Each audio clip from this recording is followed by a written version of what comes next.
پھر آپ کے پیچھے، اس پر بھی اماں سے ڈانٹ کھاتا ہوں۔ پھر کہنے لگا آپ مجھے پڑھا دیں گی؟ دیکھنے میں لمبا چوڑا تھا، لیکن اس کی باتوں سے میں اندازہ لگا چکی تھی مجھ سے یقیناً 5-6 سال چھوٹا ہوگا، بس قد کاٹ کا ہی لمبا تھا۔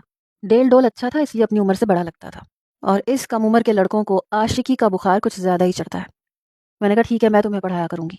یہ سن کے وہ بہت خوش ہو گیا، کہنے لگا آپ بہت اچھی ہیں۔ میں نے کہا ہاں، لیکن تم انسان کے بچے بن کے آؤ گے اور مجھ سے کوئی فضول بات نہیں کرو گے۔ کہنے لگا نہیں کروں گا، آپ جیسا چاہتی ہیں میں ویسا بن جاؤں گا۔ میں نے کہا ٹھیک ہے، اب جاؤ یہاں سے۔ پھر وہ دروازے تک جا کے رک گیا، پھر پلٹ کے کہنے لگا شادی تو کر لیں گی نا پھر مجھ سے؟ میں نے کہا آیان جاؤ یہاں سے۔ کہنے لگا آپ کے منہ سے میرا نام کتنا اچھا لگتا ہے۔ میرا دل چاہا میں اپنا سر دیوار میں دے ماروں، میری کوئی عمر تھی یہ کام کرنے کی؟ بہرحال اگلے روز وہ اپنی کتابیں اٹھا کے لے آیا، میں صحن میں اسے پڑھانے لگی۔ یہ نہیں کہ وہ ڈفر تھا، پڑھائی میں اچھا تھا، ذرا سا سمجھانے پہ فوراً سے سمجھ جاتا تھا، پورا سوال حل کر کے مجھے 2 منٹ میں دکھا دیتا تھا۔ پھر یہ ہونے لگا کہ وہ میری والدہ کی دوائیاں لا دیتا، ان کے پاس بیٹھا اوٹ پٹانگ باتیں کرتا رہتا، اور وہ ہنستی رہتی تھی۔ لیکن ایک بار جب میں آفس سے گھر آئی تو وہ میری والدہ کو رکشے میں بٹھا رہا تھا۔ میں تیزی سے اس کے پاس پہنچی، میں نے کہا کیا ہوا امی آپ کو؟ کہنے لگا ان کی طبیعت بہت زیادہ خراب ہے۔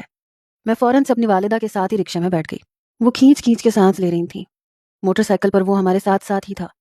جیسے ہی ہم ہاسپٹل پہنچے، کچھ دیر بعد میری والدہ مجھے چھوڑ کے جا چکی تھی، اور میرے